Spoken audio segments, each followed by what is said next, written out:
Hello, I'm Bill Bullard with R-CALF USA, the voice of the independent cattle producer in the United States of America. Well, the old trade paradigm has shifted in recent years. Where before free trade was considered gospel and all trade was good, there is now a recognition that unrestrained free trade can disrupt domestic supply chains, threaten national security and its subset, food security, and slow economic growth, particularly when trade deficits mount. As the U.S. slowly replaces the old, and I would add the failed trade paradigm, we're witnessing a resurgence in the use of trade tools such as tariffs, a renewed effort to reshore previously offshored manufacturers, and we see new Buy American initiatives cropping up almost every week. So now that America has come to her senses and is again willing to take a hard look at free trade agreements and their impact on the U.S. economy, let's take a look at the impact of the old North American Free Trade Agreement, or NAFTA, which is now called the U.S.-Mexico-Canada Agreement, or USMCA. Now, the USMCA is touted as a good free trade agreement even by those who no longer consider free trade as gospel. But let's take a closer look. Let's assume that as a domestic industry, we want to strengthen the domestic supply chain for the beef industry.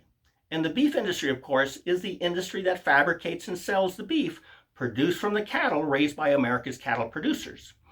So the live cattle supply chain we'll want to strengthen begins with the seed stock producer, then the cow-calf producer, then the backgrounder and stocker, and ending with the cattle feeder. Now, the USMCA has a greater impact on the U.S. live cattle supply chain than any of the 15 free trade agreements the United States has entered. Now, that's because not only is the final beef product traded under the USMCA, but live cattle are also traded and they can enter and leave the U.S. supply chain anywhere between the cow-calf producer and the cattle feeder, and they can even enter the U.S. for immediate slaughter. So to strengthen the U.S. live cattle supply chain, we'll want the seed stock producer to sell more bulls to more cow-calf producers, and then we'll want to maximize the margins for backgrounders, stockers, and feeders so they'll keep coming back for more.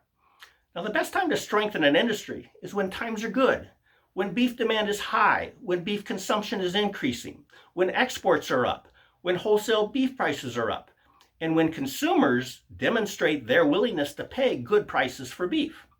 Now, very importantly, we've had all those good time factors in play for at least the past 5 years.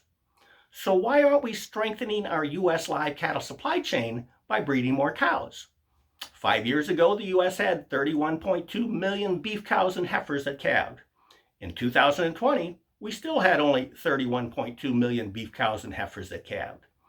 So with all these favorable factors, why aren't we significantly increasing the number of U.S. bred cows and heifers?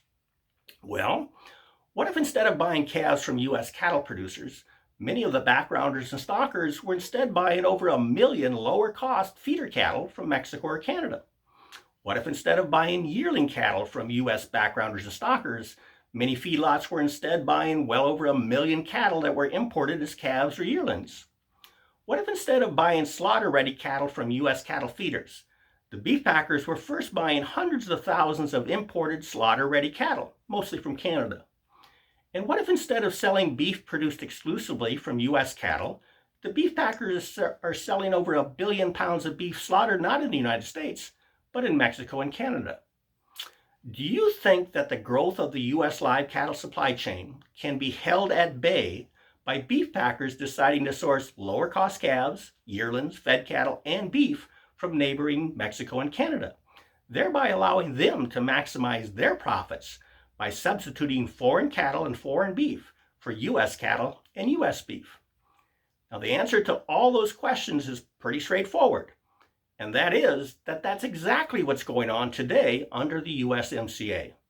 Last year, we exported about 834,000 pounds of beef and cattle to Canada and Mexico, while we imported 3 billion pounds of the same products from those two countries, leaving the United States under the weight of a 2.2 billion pound deficit. Now, something has to give.